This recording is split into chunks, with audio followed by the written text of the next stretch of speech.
¿Qué importancia tiene el lenguaje en el dictamen pericial? Bueno, me parece que es fundamental y el objetivo de este encuentro ha sido que brindarles herramientas para que los arquitectos, en el momento de poder darles esas cosas que el juez, por su falta de conocimientos arquitectónicos, no lo tienen, se lo pueda brindar y que se lo haga de una manera efectiva mediante estructuras sintácticas que permitan que la información que el arquitecto tenga que brindarle llegue al juez de la mejor manera para que el juez pueda tomar decisiones, porque siempre está pensando cómo resolver el caso. Bien. Así que el objetivo ha sido fundamentalmente eso, ver cómo se puede estructurar el dictamen para que quede lo más limpio, entre comillas, es decir, más ordenado, más claro en la redacción, en el uso de los signos de puntuación, para que cumpla su cometido de manera más eficaz. Y habitualmente en los dictámenes que se dan o que se ofrecen, que se hacen, ¿cuáles son los errores más frecuentes que se cometen? Bueno, son las mismas dificultades que tienen, que se advierte, digamos, en la redacción jurídica. También podemos advertirlo por lo general en otras disciplinas, como en este caso, que tiene que ver el abusar de estructuras oracionales muy largas, abusar de algunos signos de puntuación como la coma y olvidar otros signos que también son muy importantes para la información que se está transmitiendo, utilizar tiempos verbales de manera inadecuada, abusar de esa forma ese verboide que es el gerundio, que también es muy característico, muy típico del discurso jurídico, pero que también lo observamos en los informes periciales de los arquitectos. Entonces lo que se trata es de ajustar para que ese castellano brille y sea mucho más fácil de leer y de entender. Bueno, hemos convocado al doctor Federico Abel para que nos dé algunas pautas sobre la importancia del buen uso del lenguaje, reglas útiles, exigibles y necesarias para un buen dictamen pericial. Atento que el dictamen pericial tiene por función ilustrar al juez sobre cuestiones que exceden su ámbito de competencia. Con mayor razón debe haber claridad en el lenguaje, y el doctor nos va a ayudar con algunas pautas, repasar algunas pautas referidas al tema. El doctor Federico Abel es abogado, jugador, es especialista en Derecho Procesal por la Universidad Blas Pascal, es docente universitario de grado y de posgrado, también ha dictado clases de la asignatura de Razonamiento y Argumentación Forense en especialización de Derecho Judicial y de la Judicatura de la Facultad de Derecho y Ciencias Sociales de la Universidad Católica de Córdoba, y docente de la asignatura de Taller de Redacción Judicial en diversas capacitaciones efectuadas por distintos poderes judiciales provinciales, desde Tucumán, Santiago del Estero, Catamarca, también en Córdoba. También es publicista, ha sido columnista del diario La Gaceta, y ha participado en diversos libros sobre materia constitucional, y tiene un importantísimo premio otorgado por la Asociación de Entidades Periodísticas Argentinas, ADEPA, y la Corte Suprema de Justicia de la Nación en el año 2010, en la categoría Periodismo Judicial, por diversos artículos que publicó el doctor en La Gaceta de Tucumán, relacionados con el Poder Judicial de Tucumán y la conformación del Consejo Asesor. Bueno, los dejo con el doctor Federico Abel, que va a introducir un tema. Bueno, agradezco. ¿No hay mucho eco o está bien así? Les agradezco la invitación para esta charla.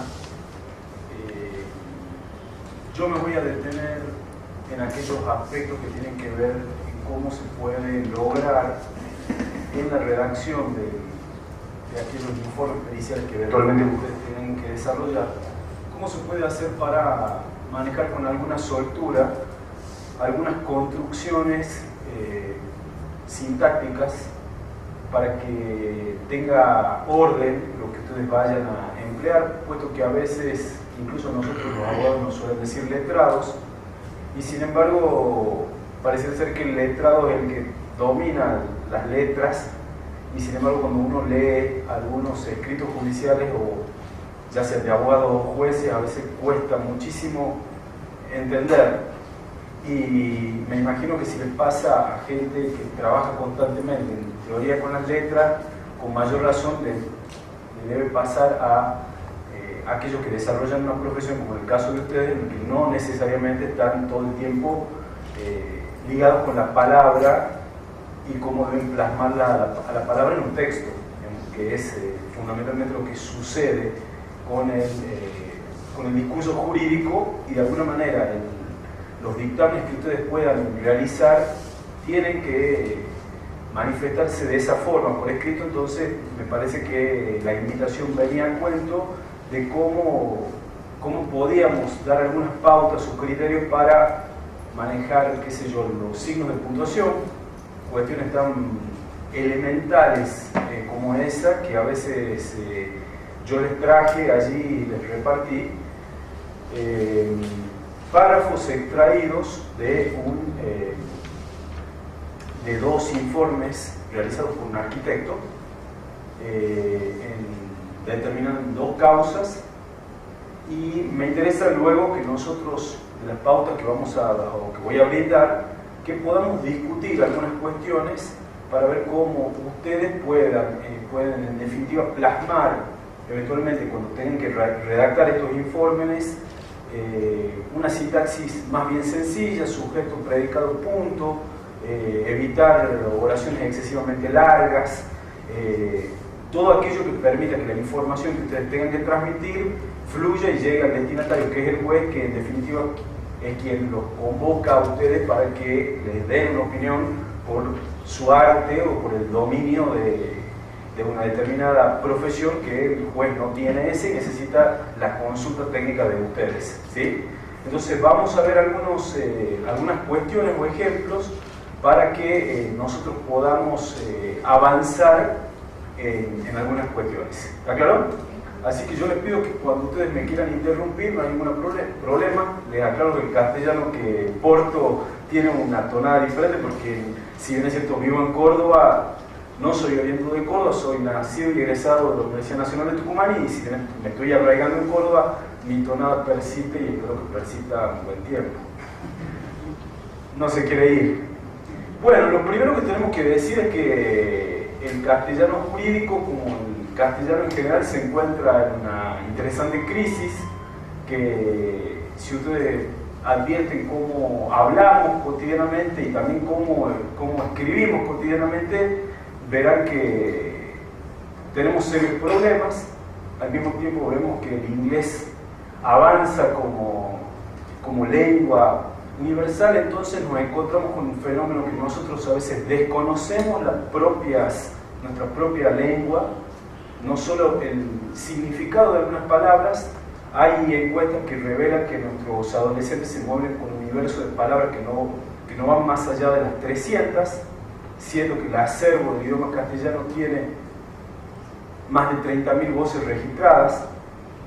Entonces eso implica que si al desconocimiento de las palabras se le suma el desconocimiento de nuestras estructuras sintácticas y gramaticales, y al mismo tiempo tenemos que las publicidades constantemente se avanza con otros idiomas como el inglés, verán que en cualquier barrio de la periferia de Córdoba, como si fuese una suerte de complejo de inferioridad, el castellano parece que lo llevamos de manera vergonzante, y entonces aparece la palabra drugstore colocada en probablemente gente que no maneje como nosotros mismos muchas veces el propio castellano.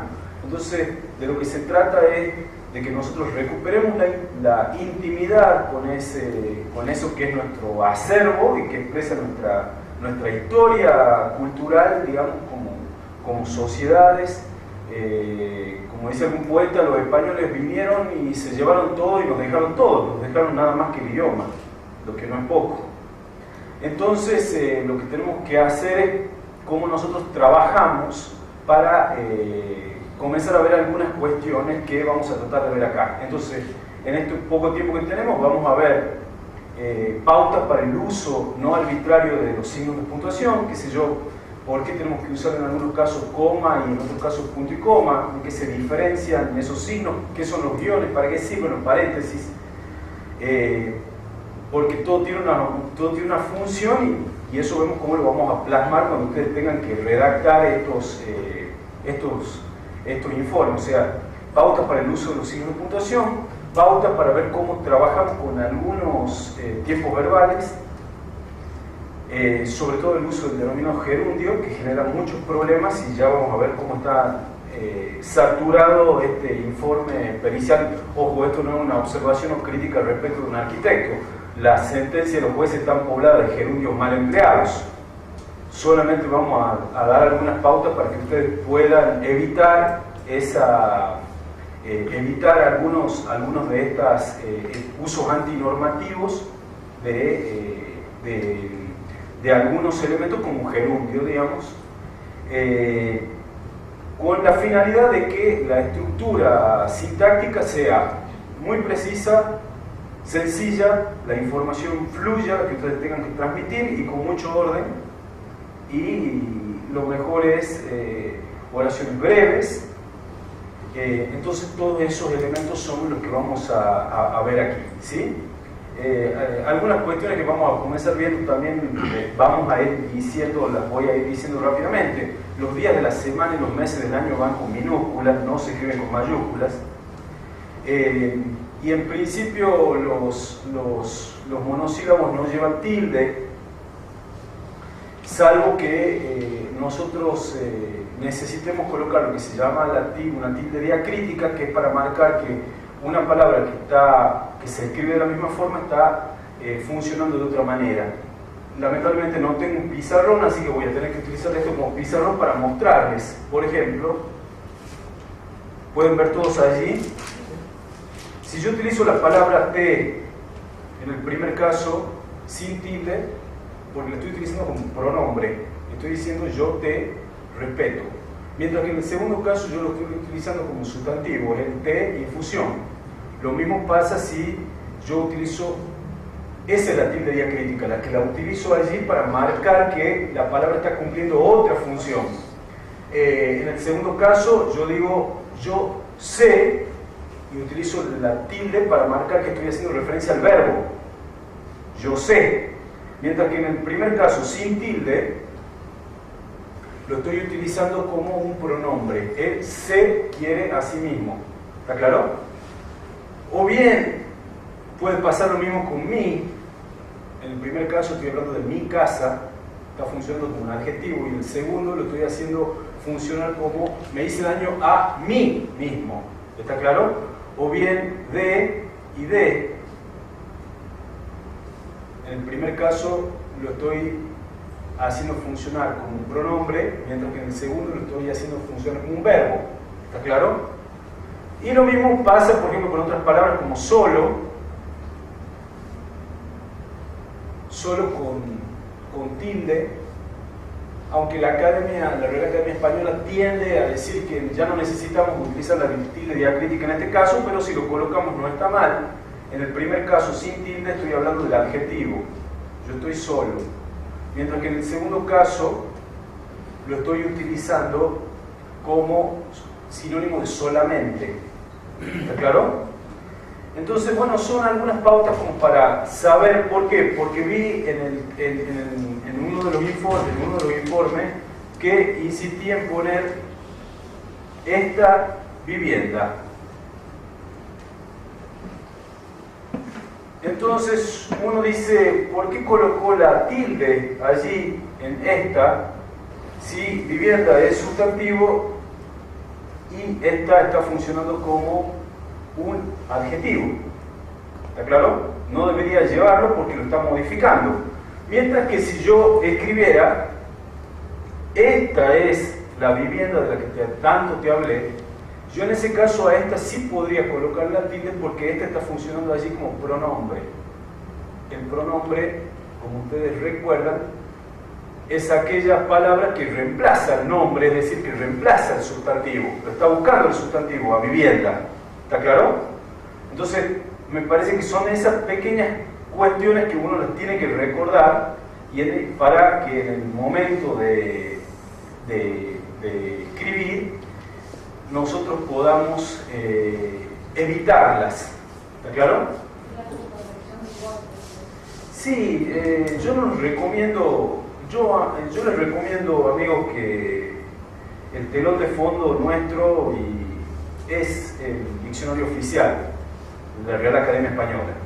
Y ustedes tienen la página que es www.rae.es.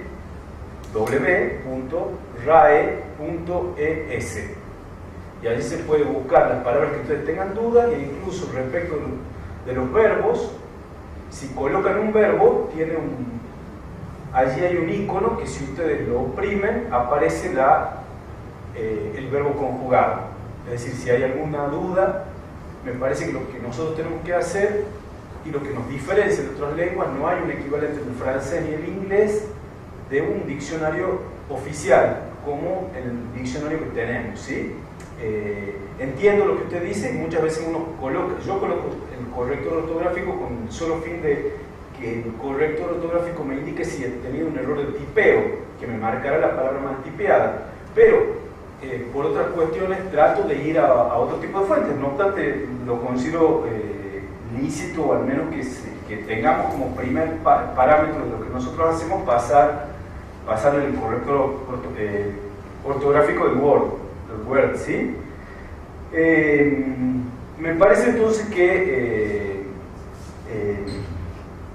estas cuestiones, como uno habla o como uno escribe, refleja en definitiva cuáles son las pretensiones, cuáles son las inquietudes culturales e intelectuales de esa persona, qué ha leído esa persona.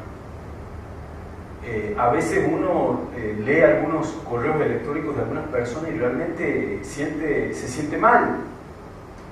Y al mismo tiempo, cuando yo les decía lo del inglés, tenía que ver con el hecho de que yo los invito, les pregunto si alguno de ustedes cuando manda un mensaje de texto, ustedes colocan el signo de apertura cuando van a formular una pregunta a otra persona, de decirle ¿cómo estás? Pero seguramente todos colocarán el signo de cierre, y el signo de apertura en la pregunta o en la exclamación, que nos diferencia también del inglés y nos diferencia del francés, probablemente no tienen más de 5 o 10 años de vida, porque todos estos aparatos están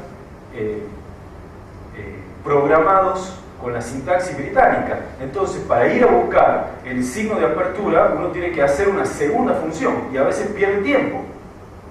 Entonces, eso va a redundar más temprano que tarde en el hecho de que nosotros terminemos también matando a esos signos tan queridos que tenemos, o letras como la ñ, que también mucha gente dice que tiene, muchos estudiosos dicen que probablemente tenga los días contados, ¿sí? Entonces, uno tiene que hacer también un esfuerzo porque es la historia de uno, es la historia cultural de uno. Esos signos.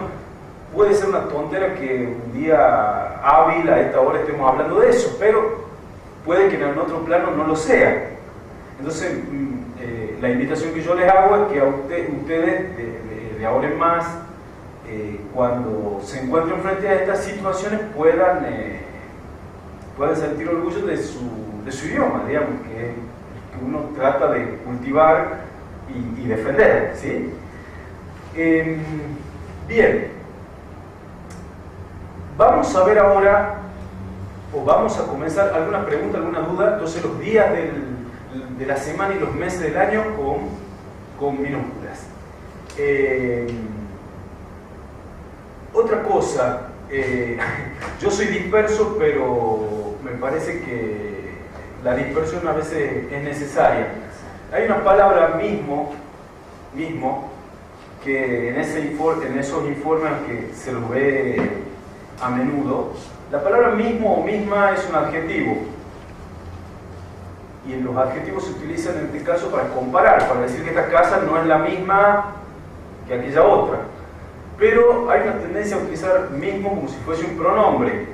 Entonces el arquitecto, de la misma manera que el abogado, cuando ya utilizaron por primera vez el sustantivo, dice, bueno, no quiero repetir, entonces dice el mismo, en lugar de inmueble, el mismo, y estamos forzando, dándole a esa palabra que es un adjetivo, una función de pronombre, que no lo tiene.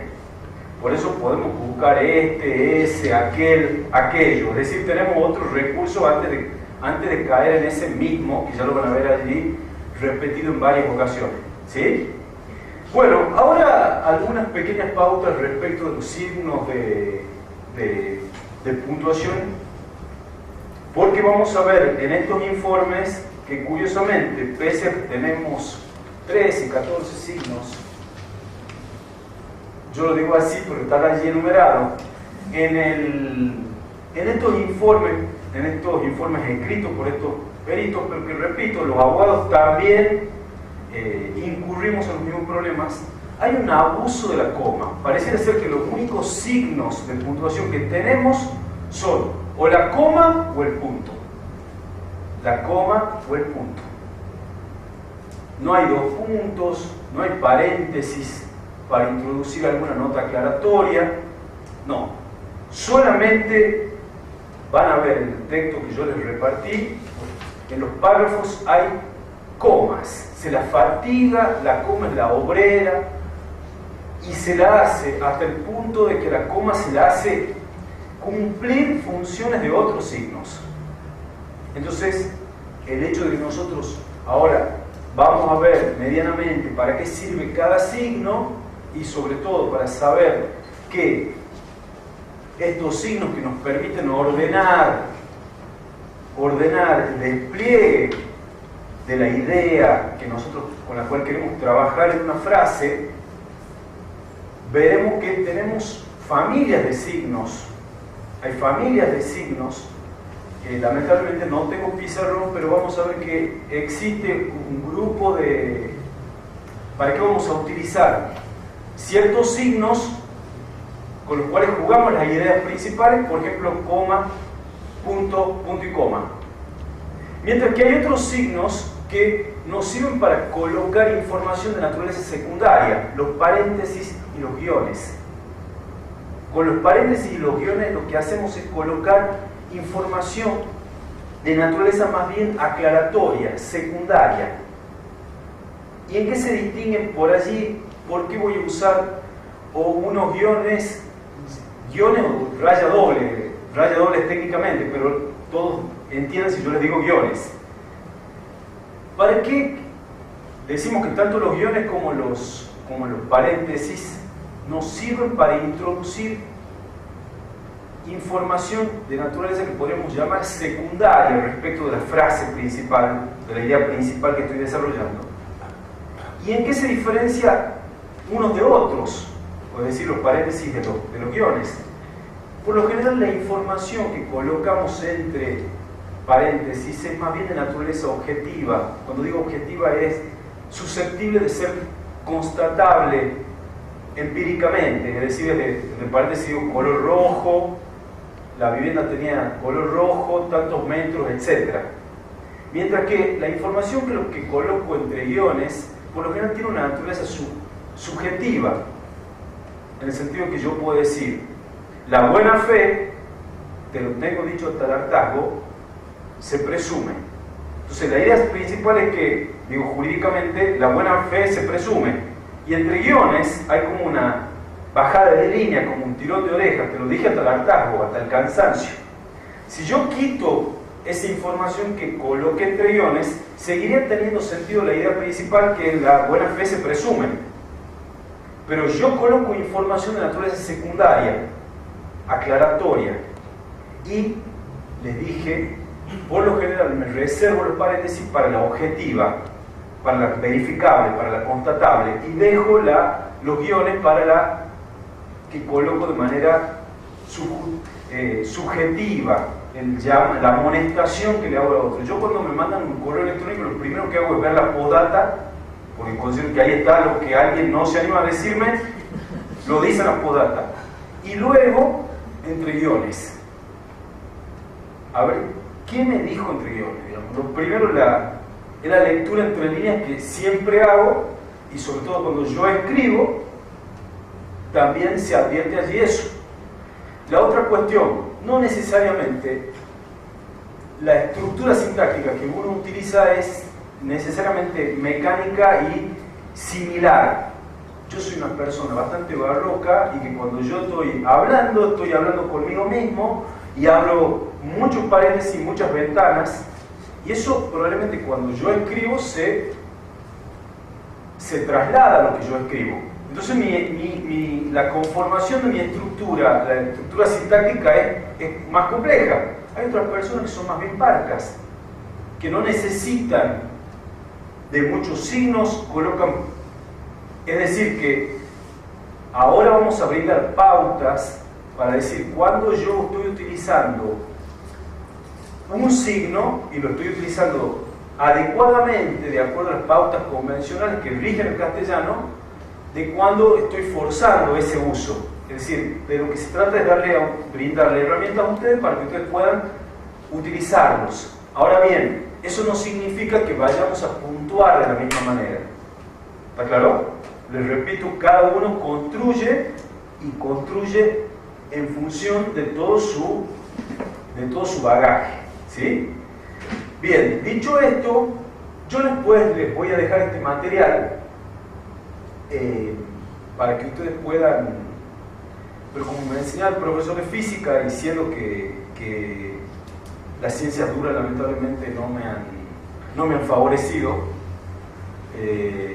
sí recuerdo el profesor de física decía algo así como que la recta es el segmento más corto entre dos puntos. Bien, si nosotros hacemos que la oración sea el conjunto de palabras más corto entre punto y punto, yo voy a tener menos problemas para lidiar con los signos de puntuación. Porque lidiar con los signos de puntuación supone todo un ejercicio. Hay algunos escritores, por ejemplo, José Saramago escribió un libro que se llama El Evangelio según Jesucristo, donde lo fuerza al lector de tal forma que solo utiliza las comas. Pero termina una oración y le está haciendo funcionar la coma como un punto. Entonces eso le exige a quien está leyendo saber que allí está haciendo funcionar esa coma como un punto.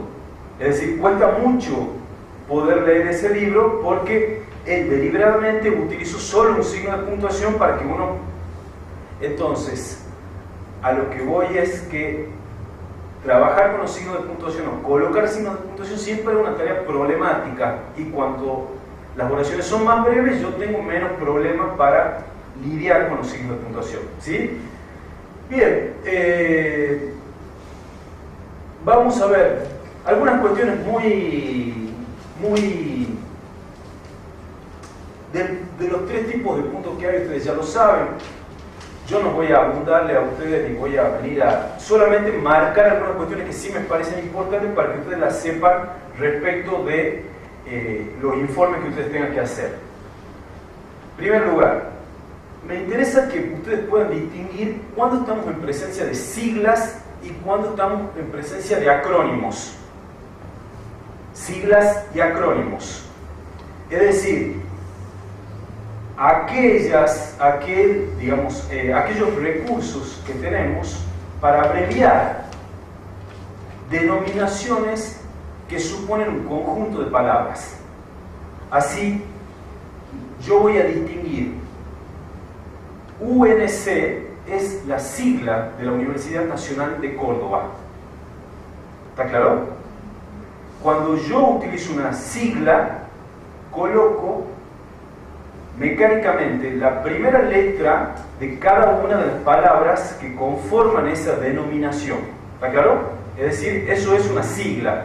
Ahora bien, yo estoy en presencia de un acrónimo cuando yo tomo arbitrariamente un conjunto de letras de cada una de las palabras, a veces hasta con una finalidad publicitaria.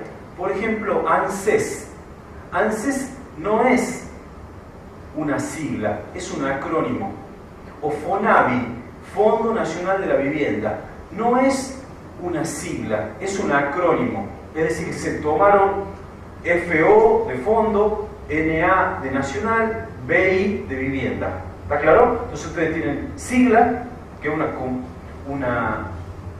una conformación más bien automática, y la otra que es más bien arbitraria. Tomo el conjunto de letras de cada una de las palabras de esa denominación común que sirve para que yo pueda sintetizar esa denominación. Ahora bien, tanto cuando yo estoy haciendo referencia a una sigla como un acrónimo, no va nunca a punto.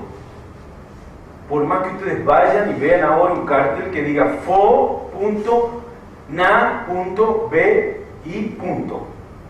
Ni las siglas ni los acrónimos llevan puntos, justamente para distinguir eso de cuando estoy abreviando una palabra. Cuando yo estoy abreviando no un conjunto de palabras, sino una palabra, por ejemplo, doctor, DR. Punto. Si no está el punto, yo estoy obligado a leer DR. Ahora, si está el punto, yo entiendo que allí dice doctor. ¿Está claro? Entonces, si a ustedes les toca eventualmente en una pericia, colocarán primero el nombre de la institución, Universidad Nacional de Córdoba, y entre paréntesis irá UNC. Y ese UNC irá sin puntos. ¿Está claro? Y la otra cuestión, la Real Academia Española dice que cuando la sigla o el acrónimo tienen hasta 4 letras, se coloca toda la sigla o el acrónimo con mayúsculas. Ahora, si tienen más de 4 letras, se coloca solo con mayúscula la primera letra. Por ejemplo, les doy Universidad del Norte Santo Tomás de Aquino. La sigla es UNSTA. No obstante, solamente va con mayúscula la primera, la U. ¿Quedó claro? Entonces, eso yo les decía, no, el punto no se utiliza allí ni para las siglas ni para los acrónimos. Sí utilizamos el punto para cuando yo voy a abreviar una palabra. ¿Sí? Ahora bien, cuando yo voy a abreviar una palabra, el objetivo del abreviar implica que el otro entienda. Y hay palabras que admiten una o más variantes. Por ejemplo, teléfono. Yo puedo decir telef. En todos los casos irá punto. Y al mismo tiempo, si la partícula con la cual yo me quedo lleva tilde, yo tengo que respetarla y dejarla. Repito, página, por ejemplo, pag, y dejo la tilde. Punto. ¿Está claro? Bien, otra cuestión. Los años, la expresión de los años.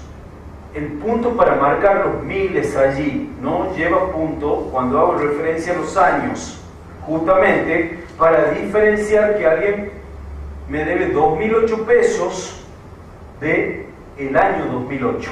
¿Está claro? 2008, en tanto expresa los años, no lleva punto para marcar los miles.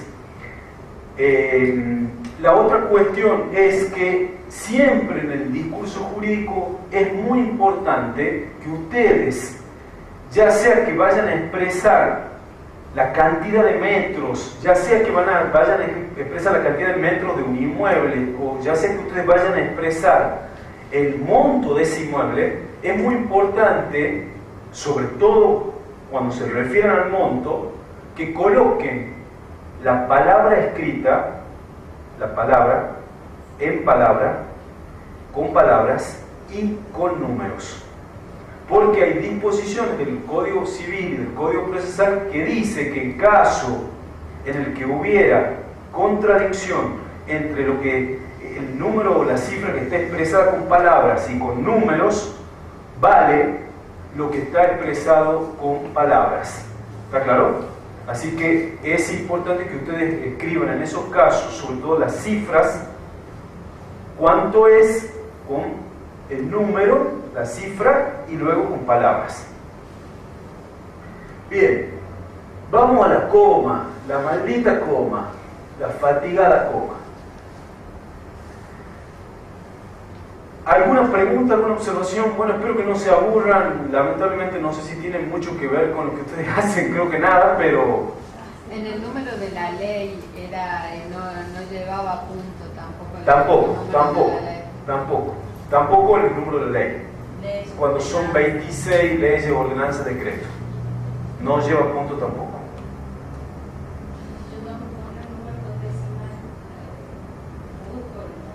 Introduce la coma, sí, introduce la coma y en el caso con 25 centavos, por ejemplo.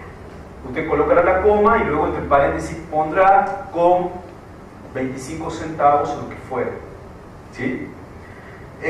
Bueno, decíamos, respecto de la coma y aquello que usted dijo, me parece que el mejor ejercicio que hay es a los niños, y eso es lo que yo hago con los jueces. Yo le doy largos párrafos extraídos de sentencias y lo iba a hacer hoy con ustedes, pero al final preferí que viéramos cómo el arquitecto había escrito para que podamos criticarlo. Cuando digo criticarlo es, no estaba diciendo, criticarlo puede suponer un elogio también, digamos, investigar, digamos, en sentido kantiano. Les decía que me parece que el mejor ejercicio que hay para los niños es dictarles largos párrafos sin ningún signo de puntuación en los términos dictados y que ellos coloquen los signos de puntuación. Ese me parece el mejor ejercicio, o sea, larguísimo párrafo, ahora que con computadora se puede con los procesadores, un párrafo largo sin ningún signo y que el niño solo pueda identificar allí cuando tiene que hacer un punto, cuando él cree que es una coma, etc. Y me parece que es el mejor ejercicio que uno puede desarrollar para manejar estas cuestiones. Bueno, decíamos que la coma es prusiana, la coma es muy alemana, digamos, la coma le gusta mucho el orden. Entonces la coma, lo primero que la coma sirve para marcar orden o para marcar el desorden. La coma siempre está alertando y sirve para eso, para, en primer lugar, enumerar elementos sintácticos que están en el mismo plano. Entonces la coma sirve para decir,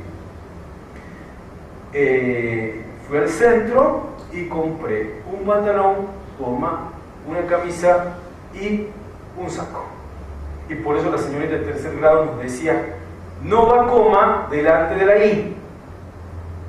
Claro, tenía razón, no va coma delante de la I cuando estoy haciendo referencia a una enumeración finita de elementos que están en el mismo plano y yo puedo cerrarlos. Entonces la I sirve para cerrar esa enumeración finita.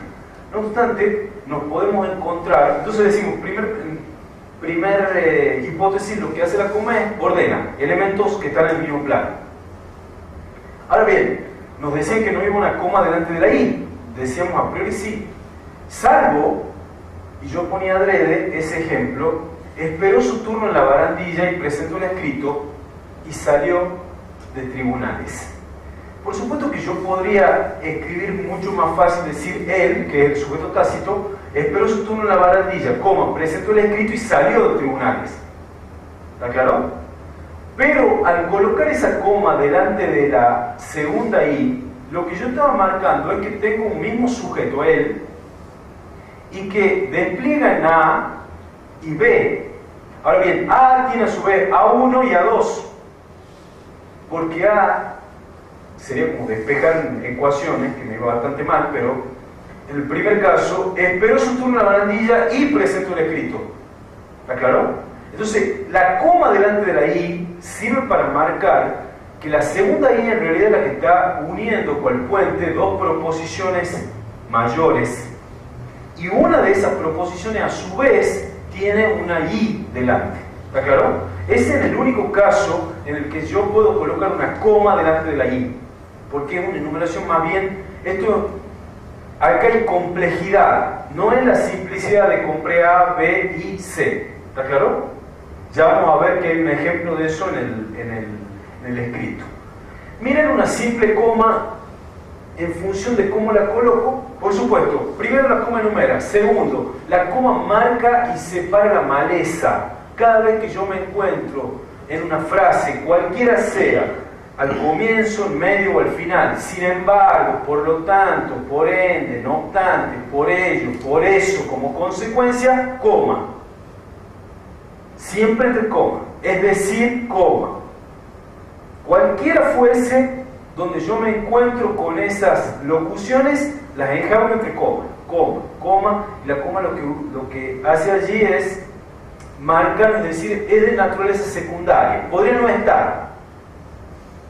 estar, y yo te marco que podría no estar, ¿sí? En tercer lugar, la coma, miren, la ubicación de las comas, miren cómo al colocarla o no colocarla cambia todo el sentido de la frase. En la primera, yo digo, los empleados públicos que son aplicados suman 5.000 en la provincia.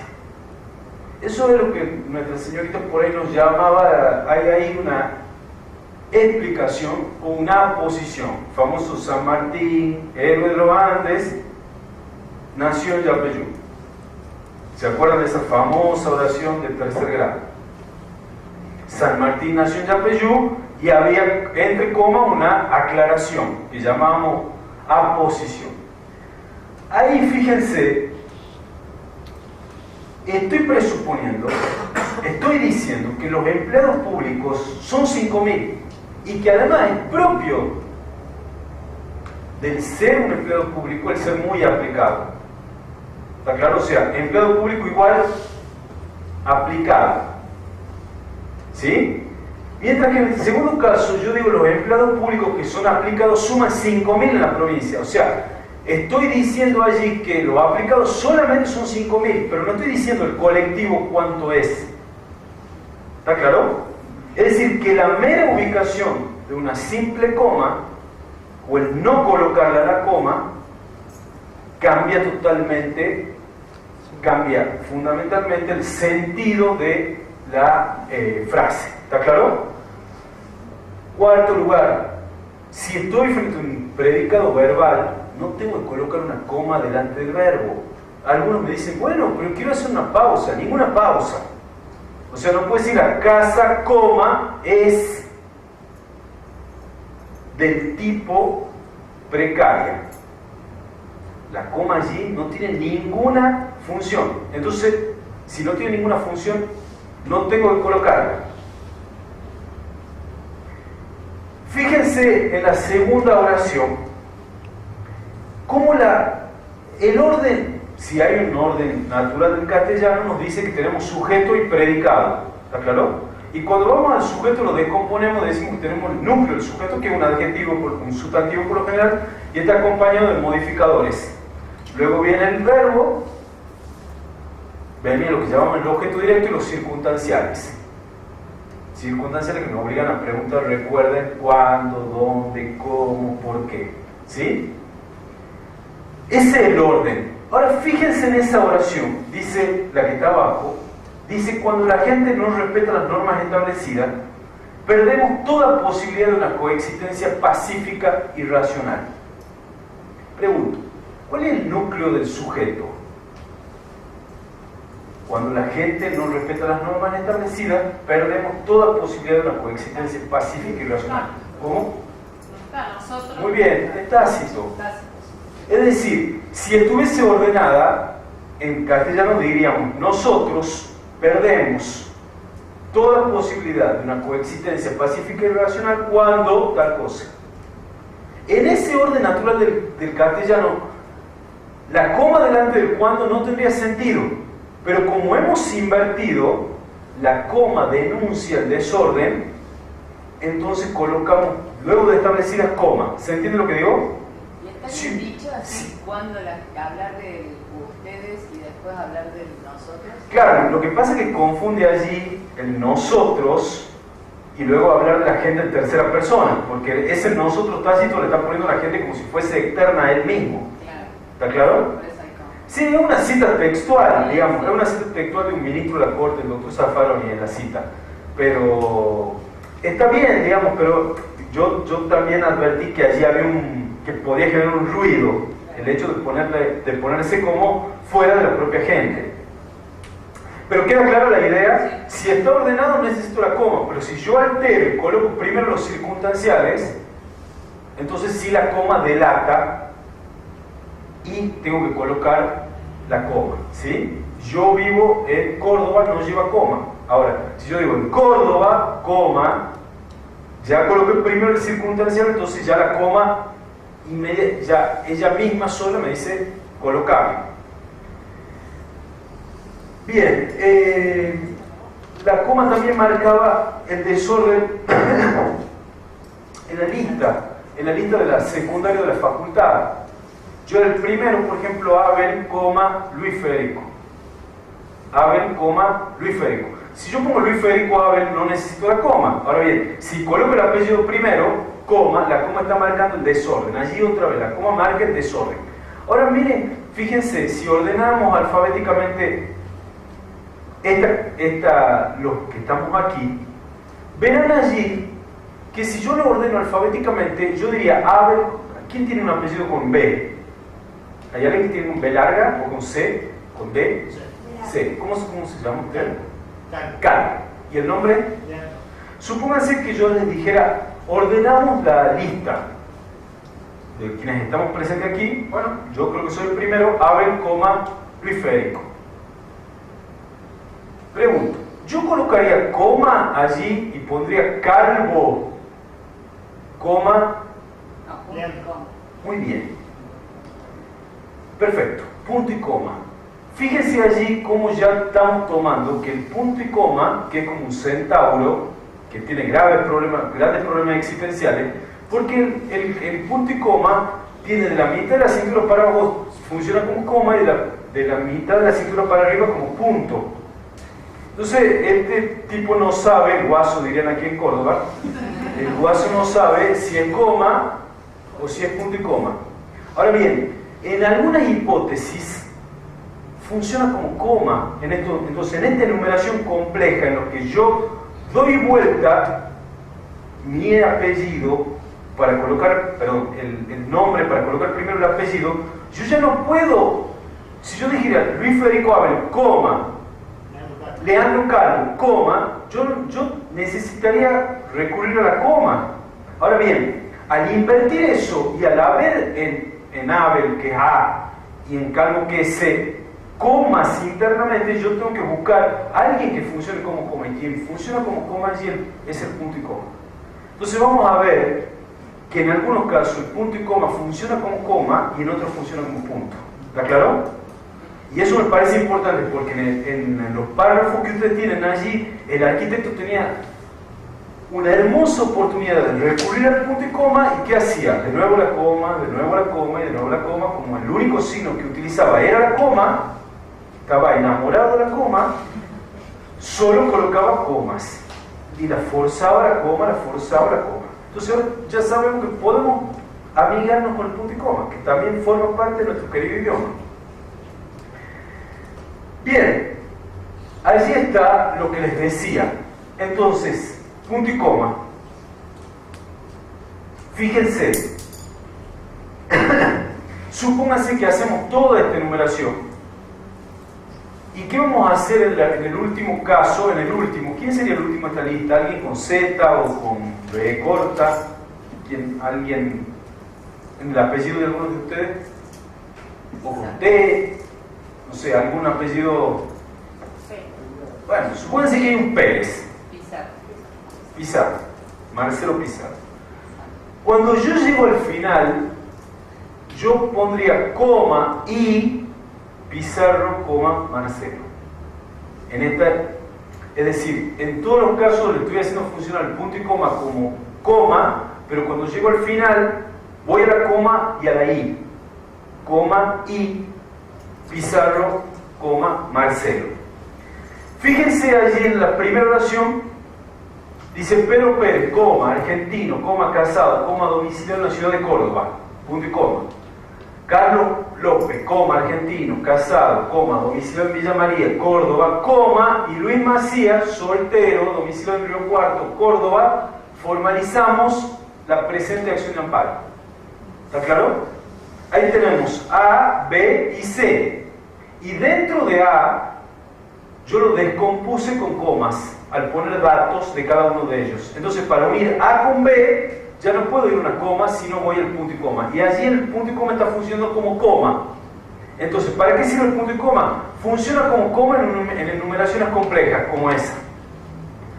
Y B, el punto y coma funciona como punto. Fíjense en la última oración. En la última frase dice, si las partes, en cambio, no lograron, fíjense la coma como enjaula ese en cambio. Ese en cambio podría no existir. Entonces la coma que hace entre la maleza, lo secundario, la coma la marca. Dice, si las partes, en cambio, no lograron un acuerdo, será labrado un acta y el reclamante quedará habilitado para recurrir a la vía judicial. Punto. Yo ya no puedo decir nada más. Ya no puedo colocar una coma. Está agotada la idea. Cuando la idea está agotada, amigos, la idea está agotada y yo como mínimo pongo punto y coma. Y como máximo punto. Pero no tengo que seguir forzando con una coma, con otra coma. Si la idea está agotada, punto. Si la idea está agotada, punto y coma, como mínimo. Sí. En el primer caso, ¿por qué va a traer un nombre y otro? Es porque no puedo usar para Pérez, coma, Pedro, coma argentino, es porque es forzado. No, pero lo que pasa es que ahí está ordenado bien Pedro. Lo que pasa es que lo que... Yo quisiera poner Pérez, Pedro. Sí. Bueno, pero en ese caso Pérez Pedro solamente lo utilizamos en una nómina, porque en la nómina o en el DNI donde esté el apellido arriba y debajo dice nombres. Pero por lo general en los textos está ordenado nombre y apellido. Ahora bien, si usted lo quisiera invertir, bueno, ahí tenemos que utilizar otros recursos, digamos. Por ejemplo, en un título, en un encabezado de Sí. una nota, por ejemplo, el juez, Sí. Pérez, Pedro, o ponemos el juez. No, juez, en lo civil y comercial común de la cuarta nominación, coma, doctor, tanto con nombre y apellido, Carlos Fernández. Carlos Fernández. Sí, no Fernández Carlos, no, Carlos Fernández. Cuando ustedes vayan, me dirijo al doctor Carlos Fernández, coma, titular del juzgado en lo civil y comercial común, coma, fiscal de instrucción, o lo que fuera, pero con el nombre y apellido de corrido, digamos, ordenadamente, no desordenando. Yo estoy marcando el desorden para que ustedes vean cuándo van a utilizar el punto y coma, nada más. ¿Quedó claro lo que...? Entonces, ya está dicho todo. Ahora bien, la proposición que sigue, cuando digo proposición, digo la idea que sigue, está tan íntimamente ligada a la anterior, que si yo hago un punto, aún cuando sea un punto seguido, el corte es abrupto. Entonces, cuando las dos ideas están muy ligadas, yo las separo con un punto y coma. ¿Está claro? Ustedes serán, aquí otra vez, hay casos en los que yo tengo que poner una coma, sí o sí, no puedo poner otro signo. Ahora bien, hay casos en los que yo puedo optar y colocar un signo u otro. Alguien dirá, bueno, yo voy a poner un punto, y no está mal. Pero quiero decir, cuando las dos ideas, estando acabadas, terminadas y cerradas ambas, pero al mismo tiempo en el contexto ambas están ligadas, quizás es más interesante colocar un punto y coma que colocar un punto para marcar la conexión que entre ambas existe. ¿Está claro? El segundo, donde dice ubicación del segundo inmueble, sería primera, en lo que vendría a ser el segundo párrafo, que comienza con respecto. ¿Sí? Dice, con respecto, ¿lo ubicaron? Dice, con respecto a las características propias de la vivienda, coma o en lugar de la cual, que se encuentra sin terminar, que se encuentra sin terminar, que se encuentra sin terminar, coma, ¿quedó claro? Con respecto a las características propias de la vivienda, coma, que se encuentra sin terminar, coma, se han utilizado materiales económicos. Allí tenemos que hacer 2 puntos: cerámicos, carpintería de madera, etc. Y fíjense que acá ni siquiera ha puesto ningún signo luego, ya terminó la idea. Entonces, ¿yo qué tendría que haber puesto ahí? Punto y coma. Consta, ¿se entiende lo que digo?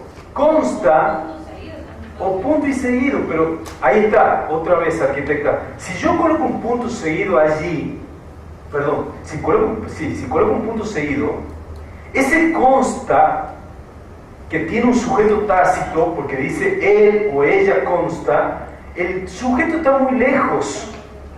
Mientras que si yo coloco un punto y coma allí, la conexión que hay con ese sujeto que está allá, que es la vivienda, es más próxima. ¿Se entiende lo que digo? Sí, se entiende con el punto seguido esta con... Muy bien, o bien, punto. También consta, ¿está claro? Características Con un zoom, muy bien. Usted lo ha dicho. Muy bien. El punto de etcétera y punto y coma. Muy bien, gracias por la pregunta. Gracias por la pregunta. Cuando yo voy a abreviar una palabra como etcétera, hay una presunción de que cuando yo coloco punto, hay una presunción de que acá cierra, acá hay un punto, acá se cierra una oración. Salvo que inmediatamente después del punto yo coloque como mínimo una coma. ¿Está claro? Es decir, ya contesto la pregunta, es decir, que cuando yo vea punto, ya sea porque se ha abreviado una palabra o bien un signo de cierre, el signo de cierre en una exclamación o en el signo de pregunta. Hay muchos abogados en camaristas que ponen: las cuestiones por tratar son las siguientes, 2 puntos, abren signo de pregunta y dicen: ¿es procedente el recurso de apelación? Cierran el signo de pregunta y ponen otro punto después, para que me quede claro que cerró. Y le digo: no, señores, si el punto del signo de cierre lleva íncita la idea de que se acabó la oración, salvo que como mínimo, les repito, ponga coma. ¿Quedó claro? Es decir, si estoy en punto, ya sea punto final, ya sea que sea el punto luego de una abreviatura, o ya sea el punto de un signo de cierre, la presunción es que la oración termina allí, salvo que, como mínimo, luego venga una coma. ¿Está claro? Y con eso yo revivo la oración. Perdón, arquitecto, ¿usted qué me quería decir? Me había preguntado algo y yo lo interrumpí. Sí, de ese párrafo, por ejemplo, Sí, en cambio entre comas. sí. Es decir, habría... Tendríamos que ver qué venía, tendríamos que ver qué había antes también, ¿no? Que no sabemos, sí. Podría haber la diferencia con que haya Guiones. Bien, bien, bien, muy bien. es porque el guión es complemento, en cambio es una afirmación. Es una buena, miren, bueno, me gustan las preguntas, son más interesantes que cuando estamos frente a abogados. Está muy bien. Dice acá el arquitecto: ¿por qué va entre comas y por qué no entre guiones? Y él está planteando allí, yo les decía, yo voy a colocar entre guiones información que sea más bien secundaria, y he dicho que voy a distinguir los guiones de los paréntesis, porque entre paréntesis me reservaré información secundaria pero objetiva, mientras que en guiones es subjetiva. Y él me dice: parece que eso es subjetivo. Y entonces, está bien, él en este caso optará y dirá: yo en lugar de comas, porque me parece que la coma es más simple, ordena y desordena, me parece que acá ese en cambio, que yo lo quiero utilizar como si fuese un llamado de atención, lo voy a poner entre guiones. Y puede hacerlo. ¿Está claro? ¿Se entiende? ¿Es válida esa opción? Es válida. Y me parece que ese en cambio allí es más como un tirón de oreja. Y los guiones tienen esa función. A lo mejor sería una secuencia de comas muy grande en un párrafo. También. Por eso les digo, pero les quiero decir, va muy bien la observación. Y les lo invito a que utilicen entre guiones toda la mala fe. Todo lo que ustedes quieran decirle a otro, llamarle la atención con algo, entre guiones.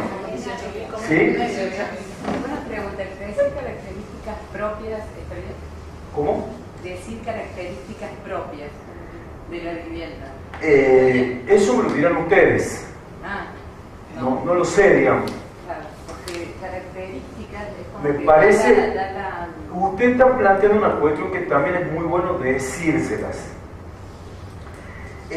Así como los abogados utilizamos voces cotidianas para darle o tienen una carga semántica. ¿Se acuerdan cuando ustedes, cuando íbamos al colegio o a la primaria y nos daban una palabra y teníamos que hacer un triple enfoque? El enfoque semántico, que implicaba ir a buscar en el diccionario qué quería decir la palabra. El enfoque morfológico, que era como colocar la palabra en un tubo de ensayo, y era decir si era sustantivo, si era común, si era concreto, nena, nene, singular, plural, etc. Y luego estaba sabiendo qué significaba, y si ya lo habíamos viviseccionado morfológicamente, ya sabíamos qué función desempeñaba en la oración. ¿Está claro? Y lo llevamos a lo sintáctico. ¿Sí? Ahora bien, los abogados tomamos algunas palabras de la vida cotidiana y le damos un carácter semántico diferente. Por ejemplo, reposición. Uno dice reposición y piensa en un repositorio de supermercado o película de acción, mientras que para nosotros acción tiene una carga semántica que es la del vehículo por el cual planteamos una demanda, acción. O bien, reposición es un recurso. ¿Está claro? Entonces, cuando pase lo mismo en el caso de ustedes, arquitectos, que utilicen una palabra que en el lenguaje arquitectónico tenga una carga semántica particular, como propio o como intrínseco o extrínseco, la pueden colocar con guiones, con cursivas o entre comillas. Porque cursivas y comillas, ya vamos a ver, sirven para decir que a esa palabra la estoy utilizando con una determinada carga, o que estoy utilizando, o bien, una palabra de otro idioma. Cuando yo tomo una palabra de otro idioma, las comillas son discriminadoras. Yo necesito colocar esa palabra background entre cursiva o entre comillas, porque estoy diciendo no son de los dominios de Cervantes, son dominios ajenos de Shakespeare. Entonces lo coloco con cursivas. Ahora bien, cuando ustedes utilizan una palabra que tenga una carga semántica determinada en el universo de vuestra profesión, colóquenla entre cursivas y, si es necesario, aclárenla, porque el juez, al leerla, puede tomar propio en el sentido del diccionario, y ustedes no lo están utilizando en el sentido del diccionario, sino con la carga que en vuestro oficio o profesión se le da. Eso habrá sido lo que quiso hacer acá al principio cuando puso se trata de una precaria. Ahí está, exactamente. Precaria, o bien cuando en otro caso puso del tipo exclusiva. Y yo me reuní antes de venir con el arquitecto y le digo, arquitecto, ¿qué quiere decir exclusiva? Claro, me dice, bueno, exclusivo quiere decir por la característica que puede tener el inmueble, el contexto en el que está, etc. Bueno, le digo, pero si usted está utilizando esa palabra con una carga particular semántica, subrayala. Y la manera de subrayarla es con cursiva o entre comillas. ¿Está claro, arquitecta, lo que le...? Sí, claro. ¿Sí? Por eso les digo, cuando ustedes necesiten enfatizar semánticamente una expresión porque tiene en vuestro universo determinada connotación, colóquenla entre cursiva y, si es necesario, entre comillas, entre paréntesis la clave. ¿Está claro? Bien, no, está bien, está muy bien. Son elementos paratextuales las negritas porque, quiero decir, a veces hay algunos escritos de algunos abogados que parecen clases de actividades prácticas. Actividades prácticas se llamaba también aquí la materia que uno tenía que hacía collage. Yo les digo, bueno, ¿por qué no hacen, le hacen dibujitos si quieren, o hagan otra cosa? Porque realmente cambian la tipografía, colocan con negrita, la subraya. ¿Cómo se llaman elementos qué? Paratextuales. Esos elementos, las negritas las tenemos que utilizar más bien el color negro para encabezar las partes de vuestro dictamen. O sea, las partes de vuestro dictamen tendrá, ustedes ya lo verán con otros docentes, encabezado, puntos por someter a pericia, método de tasación eventualmente, qué sé yo, estado del inmueble. Es decir, reservemos las negritas para dividir el texto y utilicemos las cursivas para darle a alguna palabra esa carga que yo les decía de marcarlas por algo, ¿sí? A veces se suplanta. Sí, a veces se suplanta. Sí, se suplanta, pero quiero decir, lo adecuado, no, está claro, mucha gente lo hace. Me dicen, no, yo lo hago para llamarte la atención, pero le digo, es como explicar un chiste. Déjame que yo descubra la ironía de lo que vos me decís. No me marques las comillas de Tinelli para decir estoy haciendo una broma. Déjame que yo descubra la broma. ¿Está claro? Pasa un poco con eso. Es como subestimar la inteligencia de otro. Le digo, no coloque comillas, déjame que yo lo descubra solo. Bien, ahí está. El texto que está allí, dice allí, debemos recordar, está haciendo una serie en la argumentación, o las dando razones de por qué considera que el inmueble debe ser valorado con una determinada cifra. Habla de que en 2001 el país había tenido una crisis, entonces dice, debemos recordar la cantidad de presidentes que pasaron. Fíjense ese que pasaron. Es como... es muy coloquial. Uno habla de... Pero claro, y escuchen el registro que significa la palabra escrita, es un registro mucho más formal.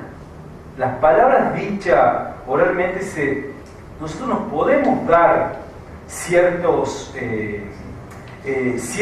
pero acá escrito así, presidentes que pasaron, es como que estamos a la noche sentados tomando un trago y hablamos de los presidentes que pasaron, y está bien, digamos, pero a las 3 de la mañana. Sería como diferenciar la disponibilidad de tiempo para optar por una palabra cuando estamos improvisando. La disponibilidad es está claro. Primero que tenga. Está muy bien, sí. Cuando me doy un tiempo, busco la mejor. Ahí está, y sobre todo eso significa suponer el registro escrito. Eso es, digamos, porque cuando uno va a escribir un correo electrónico, se detiene, digamos, cada palabra está, o debiera al menos estar mucho más pensada que cuando yo estoy en otro plano. La cantidad también. Sí, claro, la cantidad también. Por supuesto. Por supuesto. Por eso les digo, me parece que esto, pero sin entrar ya a corregir eso, y me gusta que ustedes tengan ese...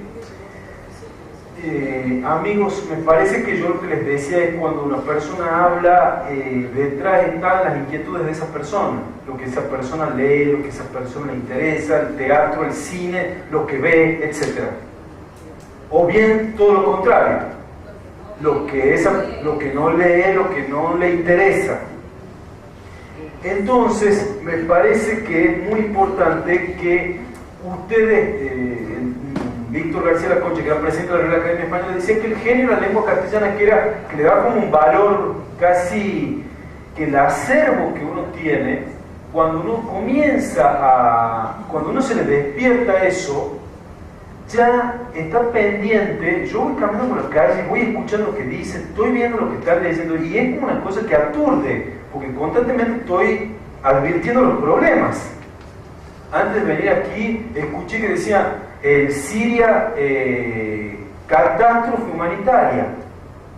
Y a mí me hacía ruido, catástrofe humanitaria.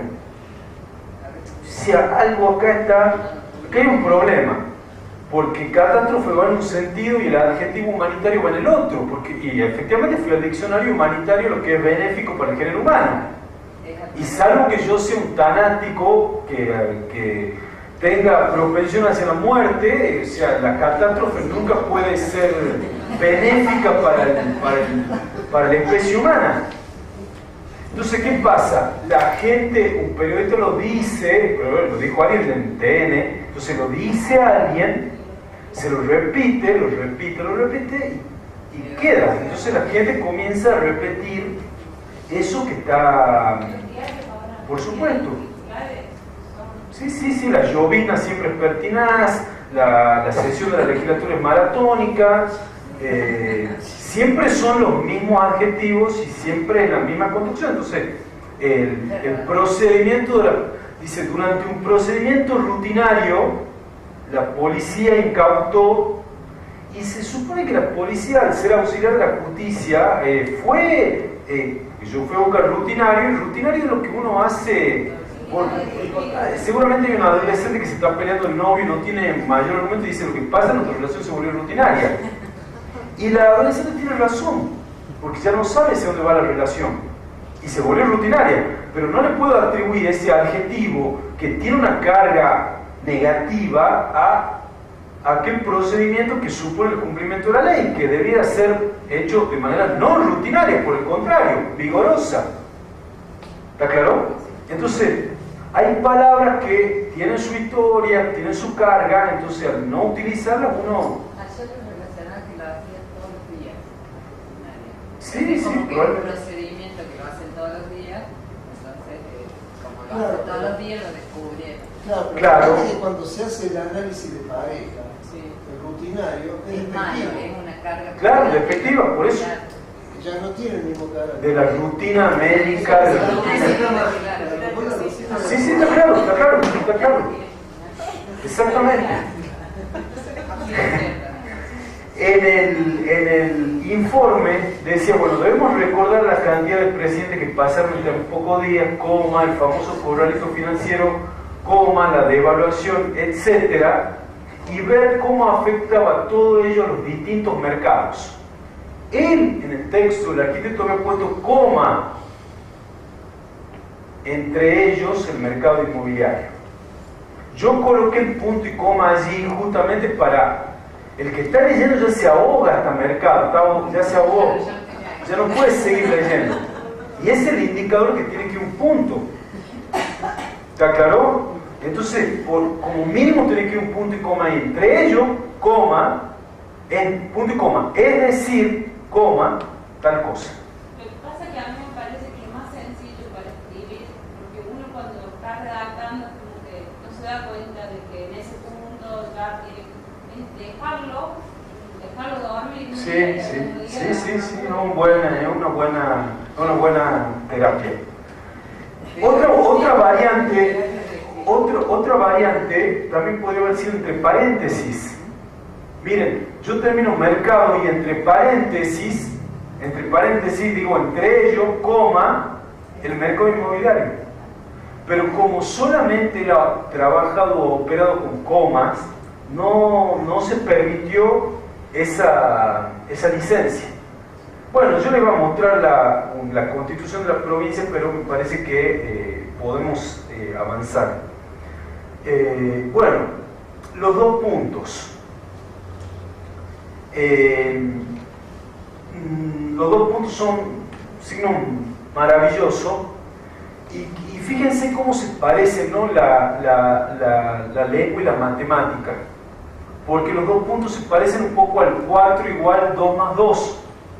Porque en algunos casos, lo que yo voy a decir con una palabra, lo voy a dos puntos y la voy a descomponer.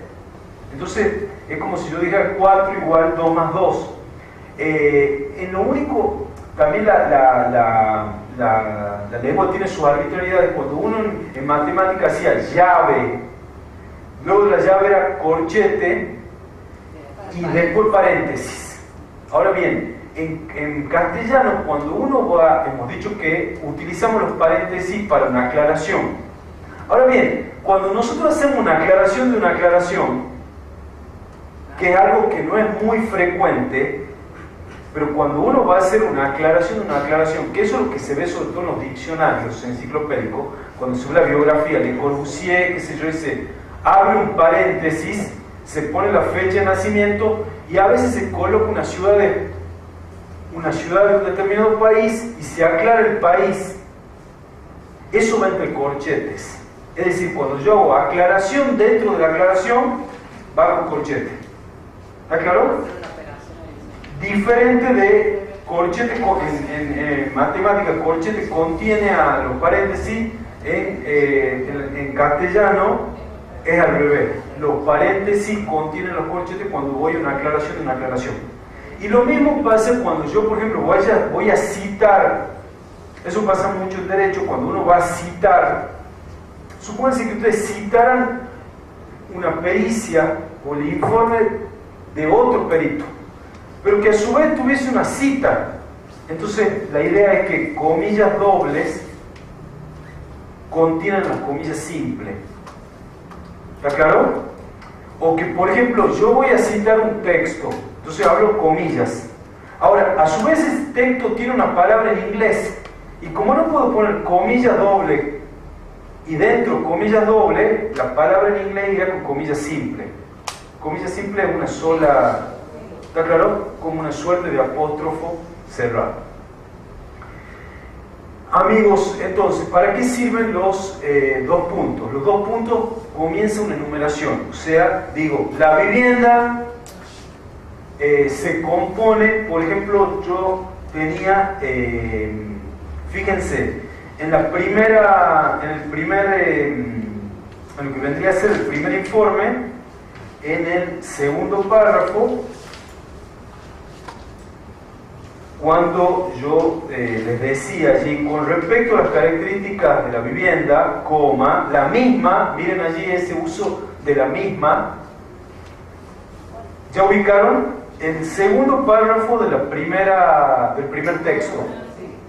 Dice, con respecto a las características de la vivienda, hemos dicho que hay que discutir si son propias o no, coma, la misma, fíjense allí, la misma, el adjetivo mismo lo utiliza como pronombre, ahí podemos decir, coma, ella consta, y yo puedo utilizar dos puntos si yo dijera, ella consta de los siguientes, no sé, ambientes o espacios, dos puntos, living, comedor, coma, cocina, coma, lavadero, coma, garage, coma, 3 dormitorios, coma, 2 baños y un patio, punto. ¿Se entiende? Ese es el uso de los dos puntos. Con los dos puntos yo digo, ahora viene una enumeración. La vivienda consta de los siguientes, no sé si es correcto lo que estoy diciendo arquitectónicamente hablando, consta de los siguientes ambientes. Dos puntos. Y allí se abre un telón y viene la enumeración. ¿Está claro? Para eso sirven los dos puntos. Pero verán que acá el arquitecto, como solamente utilizó, era coma dependiente, lo único que empleaba era comas. Pero después de eso se trajo el verbo, porque puso en cuanto a la construcción de muy bien. Perfecto. Bien, muy bien. Entonces, primera variante. Entonces utilizamos los dos puntos y en patio nos detenemos. ¿Sí? En patio tenemos que hacer un punto. Entonces acá dice la arquitecta, en cuanto a la construcción, dice ella pondría, coma, es de buena categoría. Dice, se comió el verbo. Está muy bien. Ahora bien, ¿qué otra variante podría ser que olvidé decirle? La coma en ocasiones reemplaza el verbo. como en este caso, yo podría haber hecho después de patio punto y coma y decir, en cuanto a la construcción, coma, exacto, y allí la coma está reemplazándolo al verbo anterior. ¿Está claro? Bueno, entonces, primer uso de los dos puntos sirve para marcar esa enumeración. Yo tengo entonces, primero, los dos puntos sirven para marcar que comienza una enumeración. Ahora bien, puede haber casos en los que yo vaya a... Los dos puntos también se utilizan cuando yo voy a extrapolar de otro texto una cita, que eso se utiliza mucho en derecho, digamos, la cita de un autor, cuando yo la voy a reproducir a la cita. ¿Está claro?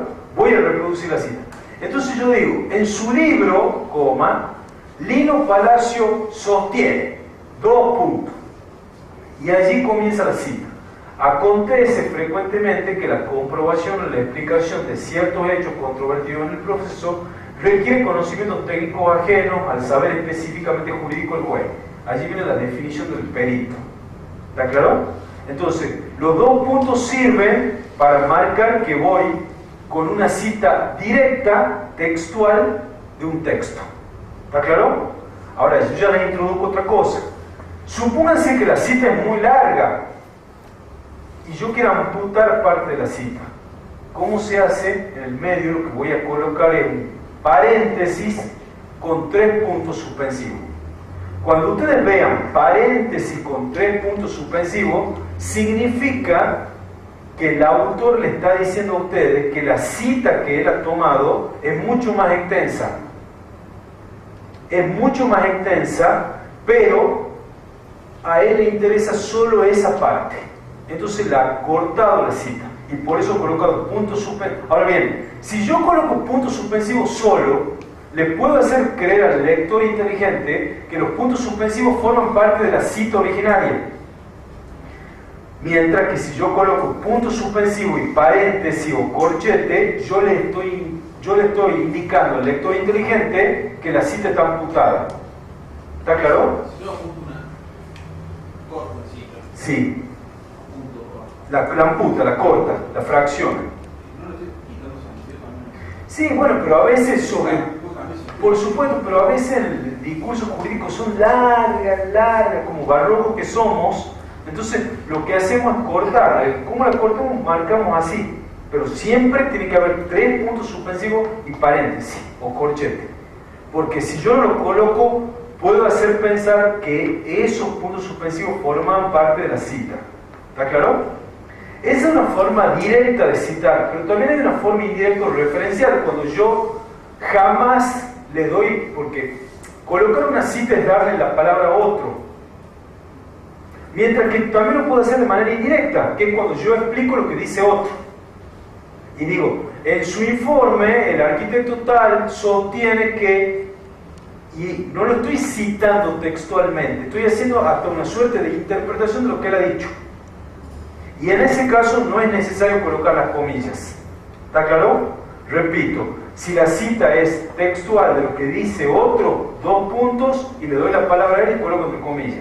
Si amputo parte de lo que dice él, entre paréntesis y puntos suspensivos. La segunda variante es cuando yo explico lo que dice otro.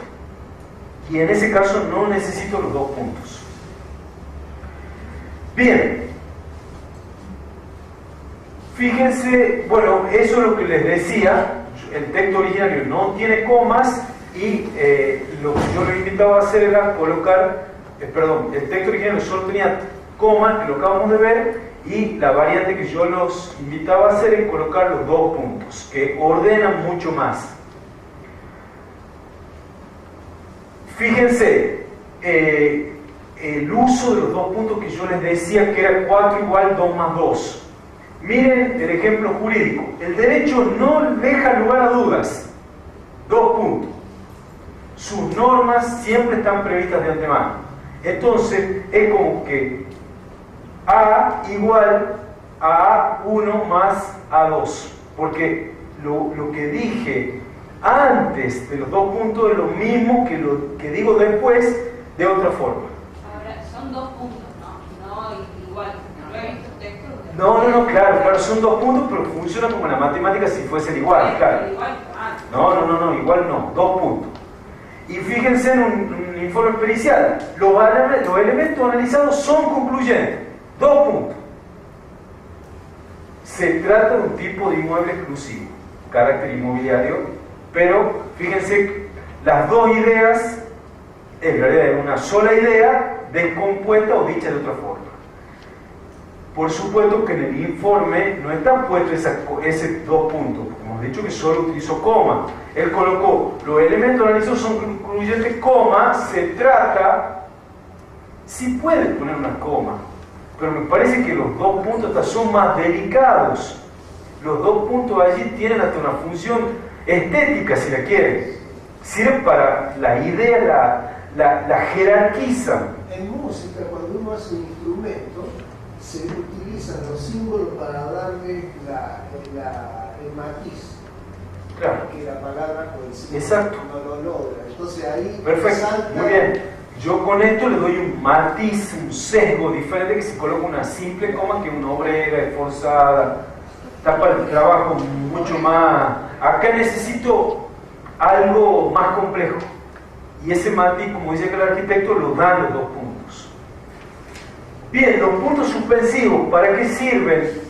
Básicamente los puntos suspensivos sirven para marcar que yo estoy, primero, tienen el valor de un etcétera. Digo, compre una camisa, un pantalón, una corbata, punto suspensivo.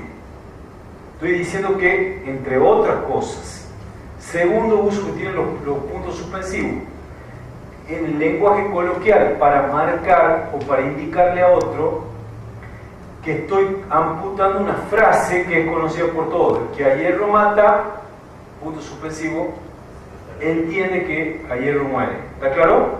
Y tercer uso, el que les decía yo cuando coloco 3 y no 4 ni 5, porque muchos adolescentes ahora en el chat quieren generar mucho suspenso y en lugar de poner 3 puntos suspensivos ponen 8 o 10. Yo digo, estarán, no sé, trabajando con un sistema braille o con otra cosa, pero no son, digamos, no estamos en punto suspensivo, estarán en clase de plástica, no sé, son impresionistas de pronto, pero estás trabajando con el color, con la luz y con los puntos, pero con el pincel estás haciendo otra cosa, pero no es esto castellano. Y la otra cosa, también muchos chicos que quieren, cierran el signo de pregunta y ponen 5, 6, 7, 8. Claro, porque la pregunta es como... La pregunta es intensa. Claro, pero ha cerrado con 7 signos, pero no abrió con ninguno. No, porque no hay.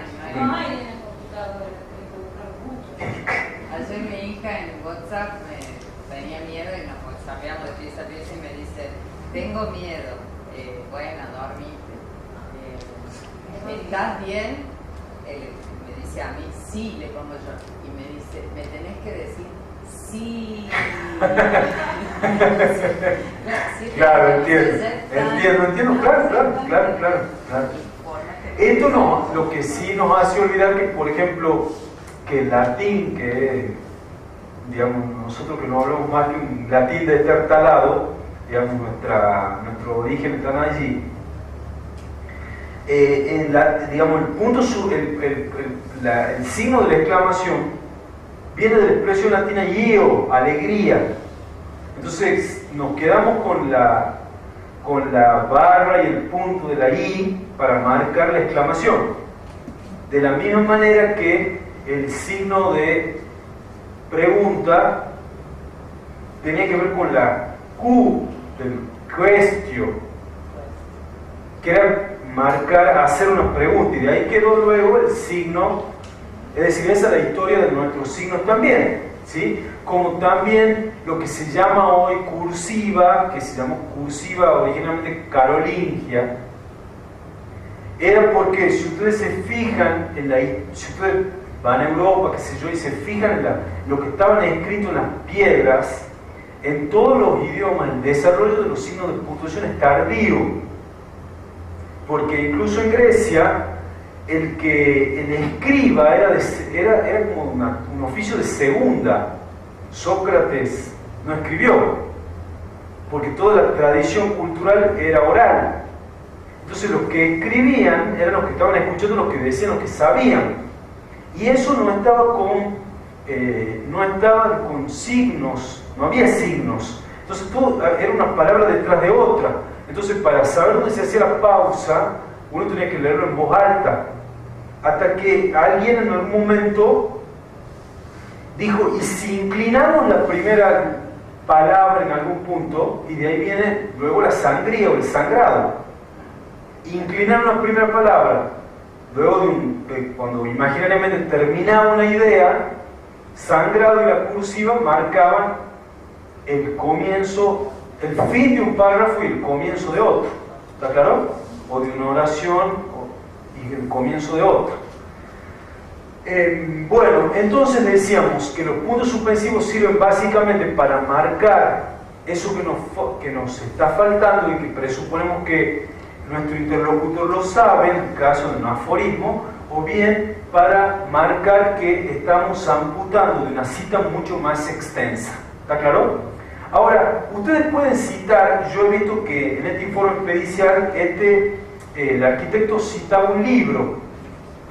Cuando ustedes vayan a citar un libro, una obra, básicamente lo que se hace es poner primero el apellido del por ejemplo, Pizarro Carlos, se invierte, se pone coma y se coloca el nombre de la obra, la tasación, por ejemplo, y el nombre de la obra va con cursivas, no con comillas. ¿Por qué? Porque las comillas se pueden utilizar para el lector inteligente otra vez cuando yo dentro de la obra yo voy a marcar un capítulo, el capítulo lo coloco entre comillas y el título de la obra en cursiva. ¿Está claro? Supongo que yo dijera Pizarro, coma, Carlos, coma, y pongo puntos de la tasación entre comillas, coma, en la tasación con cursiva. Con eso estoy diciendo que fui al capítulo que habla de los puntos por tasar dentro de la obra titulada La Tasación. Y luego pondré coma, editorial, el lugar, Buenos Aires, etcétera, Córdoba, coma, el año y la página. O también puedo poner el año luego del apellido y el nombre, entre paréntesis pongo el año, que es el año de la publicación. ¿Está claro? Entonces, también lo puede hacer así, ordena y limpia, la cita al pie ordena y limpia eso. Pero repito, el apellido, el nombre, entre paréntesis el año, coma, el título de la obra con cursiva, coma, el lugar de la publicación y la página. ¿Sí? Y si yo voy a citar un capítulo dentro de la obra, el capítulo en comillas. ¿Sí? Bien, los signos de interrogación y de exclamación, me parece que lo único que podemos decir de interesante es que en castellano abro y cierro tanto el signo de exclamación como el signo de pregunta. Justamente en castellano existe la posibilidad de solo en algunos casos poner solo el signo de cierre cuando yo no tengo certezas acerca de eso que supuestamente estoy informando o afirmando. Y en esos casos sí puede ir un signo de cierre solo que indica que yo no tengo certeza de lo que estoy afirmando. Y la manera de reconocerlo, de sincerarme es así. Pero en castellano, repito, yo abro y cierro, abro y cierro, abro y cierro, por más que el teléfono celular me lleve a tener que hacer 2 o 3 operaciones. Ellos no saben a veces, yo cuando estoy por mano digo, pues si yo doy talleres de redacción, ¿cómo yo no voy a respetar eso? Y bueno, demoro más tiempo en mandar el mensaje de texto porque tengo que buscar todo lo que, porque si no, no tendría sentido. Bien, y la otra cuestión, que cuando yo voy a colocar, como decía el arquitecto, los signos de interrogación, el signo de interrogación, el signo de exclamación, como decía Borges, expresan estados de ánimo. Entonces, esa entonación que sube, que se alegra o entra en zozobra, yo no la voy a colocar al comienzo de la oración, sino cuando comience a entonar de otra forma. ¿Se entiende? Es decir, no es que si yo voy a formar una pregunta, no necesariamente en el comienzo de la oración. Yo colocar el signo donde comience a modificar o a modular de otra manera, porque estoy allí comenzando a subir la entonación. ¿Está claro? ¿Para qué sirven? Bueno, los paréntesis o los corchetes ya hemos explicado, y allí está el caso donde yo les decía, fíjense, Benjamín Gorostiaga, la idea es, Benjamín Gorostiaga fue convencional constituyente en 1853, uno de nuestros padres fundadores, uno de los que redactó la Constitución. Supónganse que yo estoy presentando este trabajo en España. Entonces, la idea es que Benjamín Gorostiaga fue convencional constituyente. Ahora bien, yo necesito a esa persona que no sabe quién es Benjamín Gorostiaga darle información. Esa información se la colocaré entre paréntesis porque es objetiva y diré Santiago del Estero, 1822-1891. Ahora bien, como pueden pensar que ese Santiago puede ser Santiago de Compostela, yo necesito aclarar que es Santiago del Estero, Argentina. ¿Sí? Y entonces, como yo les decía, la aclaración de la aclaración va entre corchetes. No es muy habitual, pero yo les digo para que ustedes sepan. También otra cosa que suele utilizarse los paréntesis o los corchetes, cuando, no sé si habrán visto en algunos libros, que se escribe una palabra, por ejemplo, vivienda, y se coloca así. ¿Vieron? Vivienda y entre paréntesis se coloca la S. ¿Qué se está marcando con eso? Que en el original estaba en singular, pero como en mi contexto sintáctico yo estoy utilizando en plural, yo estoy marcando entre paréntesis, le sumo la S y estoy dejando constancia de que yo estoy dándole al original, que era en singular, un carácter plural porque en mi contexto hace falta la palabra en plural. ¿Está claro? Es decir, estoy marcando que estoy interviniendo el texto de otro. No, eso es para marcar solamente que yo he tomado que el texto está en singular y yo lo estoy, por mi contexto, lo estoy llevando al plural, nada más. Estoy siendo, si se quiere, honesto, estoy sincerándome de que estoy interviniendo en el texto de otro. Y en caso de que necesite poner la... También, lo marcará en ese caso la S entre... Hay que buscar la variante de que no sea tan complicado hacer esto, pero quiero decir... Bien, y bueno, ya hemos dicho entonces para qué vamos a utilizar los guiones y la diferencia entre los paréntesis y los guiones, que es una diferencia, digamos, otra vez, una cuestión de una opción que voy a tomar. Me reservo por lo general los paréntesis para colocar información de naturaleza secundaria, pero con un carácter más bien objetivo, y los paréntesis para colocar también información secundaria respecto de la idea principal que estoy desarrollando, pero sobre todo con un carácter más bien subjetivo.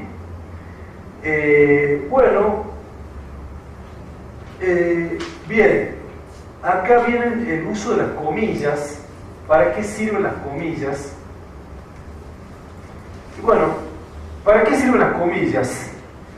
Hemos dicho que las comillas tienden a ser intercambiables ahora con los procesadores de texto con la letra cursiva, con la letra inclinada, salvo en el caso cuando yo voy a utilizar las cursivas para dar el nombre de una obra y las comillas para reservarla para el capítulo. Pero fuera de su caso, las cursivas y las comillas las podemos intercambiar o utilizar una u otra. ¿Para qué sirven? Básicamente hemos dicho que las cursivas sirven para marcar, para discriminar, que no necesariamente una discriminación negativa. Discriminar, ¿qué significa? La uso para decir que esa palabra no es castellano, es de otro idioma, primer uso. Segundo uso, puedo utilizarla para lo que decíamos como comilla tineri, para marcar que estoy ironizando, o que estoy utilizando esa palabra con una determinada carga. No me parece que ese uso sea el más adecuado, pero se lo puede hacer.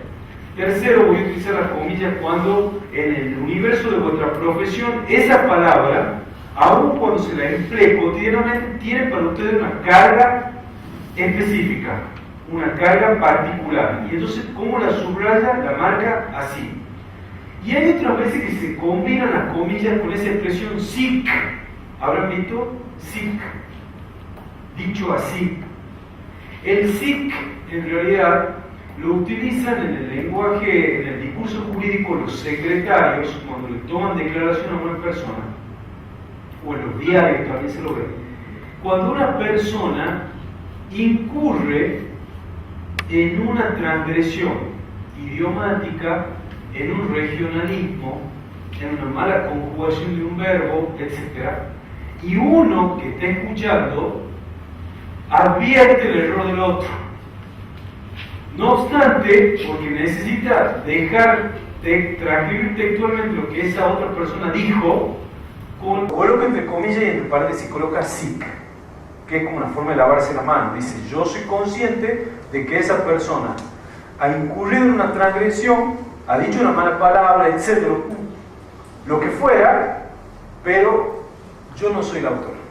Y yo coloco entre comillas la palabra, la expresión y el sic, que es el que de alguna forma me deja a mí libre de esa transgresión, ¿sí? Bueno, me parece que me gustaría detenerme un segundo en una sola cuestión que ya no tengo tiempo de desarrollarla completamente, pero le voy a dedicar 5 minutos, que me parece muy importante, es el tema del gerundio. ¿Sí? El gerundio, las variantes ando, endo, el verbo. ¿Está claro? El infinitivo, ustedes saben, discutir, el participio discutido y el gerundio discutiendo. ¿Sí? Ahora bien, aunque cuando nosotros vemos el gerundio, a ver, yo había preparado un PowerPoint, yo se los voy a enviar, pero les quería decir, cuando ustedes ven un gerundio, uno tiende a pensar que el gerundio está funcionando como un verbo, y en realidad tanto el gerundio como el infinitivo y como el participio no están funcionando como un verbo. Cuando el verbo está conjugado, en castellano por lo general desempeña la función del núcleo del predicado. Y el verbo conjugado inclina, declina, se inclina ante el pronombre y varía. Cuando el verbo está conjugado, si yo digo yo juego, tú juegas, fíjense cómo va variando. Varía en función del pronombre. Ahora bien, en el caso del gerundio, del infinitivo y del participio, son formas rígidas. No varían nunca, por eso no son verbos, son verboides. Nosotros creemos que nos encontramos frente a un verbo y no nos encontramos frente a un verbo. Nos encontramos frente a un verboide. Y esos verboides cumplen sintácticamente una función diferente. El infinitivo cumple la función propia del sustantivo. Si yo les dijera discutir ideas es propio de la democracia, le digo analice sintácticamente su oración. Muchos dirán discutir es verbo. Discutir es el nombre del verbo.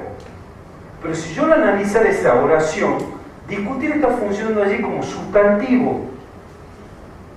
¿Está claro? Y si yo digo la cuestión discutida en el juicio es la siguiente, ese discutida está funcionando como adjetivo.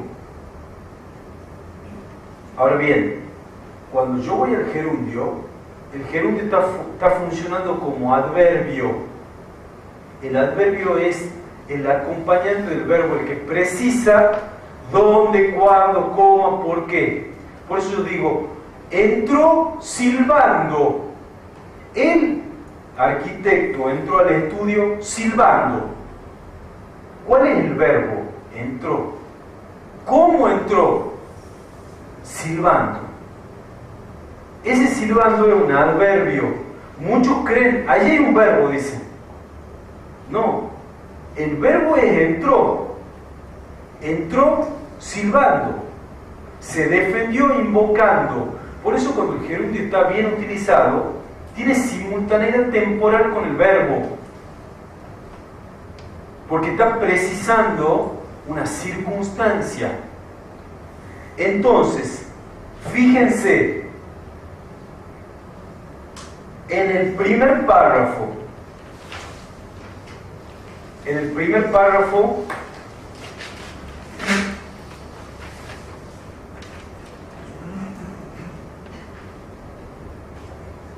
el discurso jurídico, y también veo que lo hacen aquí los arquitectos, justamente porque se abusa de la coma, ¿qué se hace? Se coloca coma gerundio. En lugar de colocar un punto, amigos, lo importante en una frase es el verbo, no el gerundio.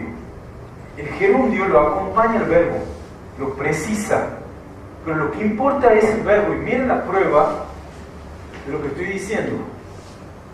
En el primer párrafo, ¿sí? Dice, se trata de una excelente vivienda ubicada a unas 7 cuadras de la plaza principal, en un sector ya consolidado sobre el conocido barrio, ya me muero de leer, en una de las cuadras de mayor valor inmobiliario del mismo. O sea, fíjense, ya la puntuación nos lleva a cualquier, digamos, la falta de signo de puntuación nos genera muchos problemas, ¿sí? Sigue, contando con los servicios propios del sector. ¿Ven? El gerundio, contando. Coma gerundio. No, él tendría que haber hecho un punto y decir punto o punto y coma también cuenta con los servicios propios del sector. ¿Se entiende lo que digo? O sea, lo que importa en la frase es el verbo. Entonces, como él no conoce otro signo que la coma, en lugar de hacer un punto y coma allí y decir también consta y explotar el verbo, coloca un coma y le coloca un gerundio. ¿Está claro? No sabemos dónde está el verbo. Es decir, el gerundio es como un edecán del verbo. Entró silbando y punto. Entró silbando, pero el verbo entró. ¿Cómo entró silbando?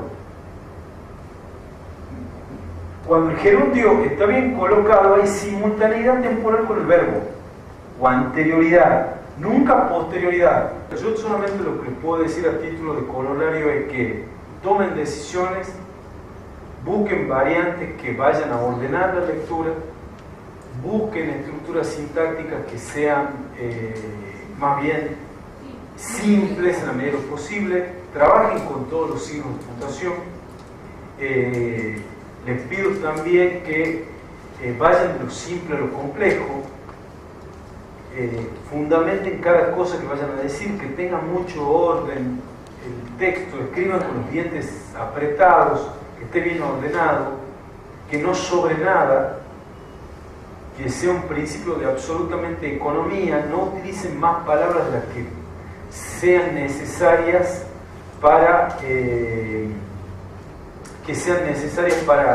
decir lo que, es decir, el mayor efecto posible con la menor cantidad de palabras posible.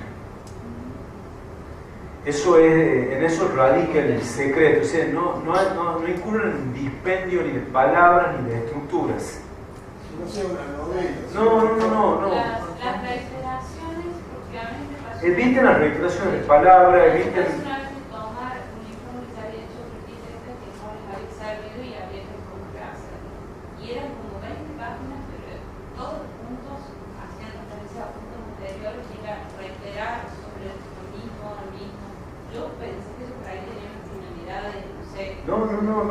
¿no? Me parece que no, me parece que la abundancia, en este caso, o la sobreabundancia, no es ningún requisito de nada, digamos, es una señal de poca concisión, y los textos tienen que tener concisión también. Yo les voy a mandar el material. Yo sé que es mucha la información y en poco tiempo no hemos podido desarrollar otras cuestiones que podrían haber visto, pero me parece que era muy importante que ustedes comenzaran con eso. Separen las partes con negritas, cada una de las partes que vaya a tener el dictamen, tomen decisiones, cierren con la conclusión. El juez está esperando que ustedes les digan algo desde su óptica, desde su ángulo, por eso los convocan. Y al mismo tiempo los convocan porque ustedes tienen algo para decir, entonces díganlo. ¿Es necesario declarar conclusión? Le pueden poner otro nombre, pero me parece que tiene que haber un cierre que implique que usted responde a lo que le pidieron y dice A, B o C, o lo que tengan que decir. Eso lo van a determinar ustedes, digamos, es decir, que el texto tenga personalidad, que el texto se sustente, que el texto tenga, que el texto sea una unidad de sentido completa y acabada, y que cada párrafo a su vez sean las provincias de ese universo de sentido. Y para eso los signos de puntuación tienen que ser un poco como el solfeo, digamos, o sea, son los que ordenan lógicamente el desarrollo de las proposiciones o ideas que ustedes, con las cuales van a trabajar. Así que, bueno, eso es un poco el objetivo de este encuentro. Espero que les sirva. Quedo a vuestra disposición. Luego les voy a dejar el correo electrónico por las dudas, si tienen alguna duda, y se lo voy a mandar el material al colegio para que a su vez lo puedan distribuir. ¿Está claro? Así que, bueno, espero que les sirva, y recuerden que los españoles se llevaron todo y nos dejaron bello y más que tenemos.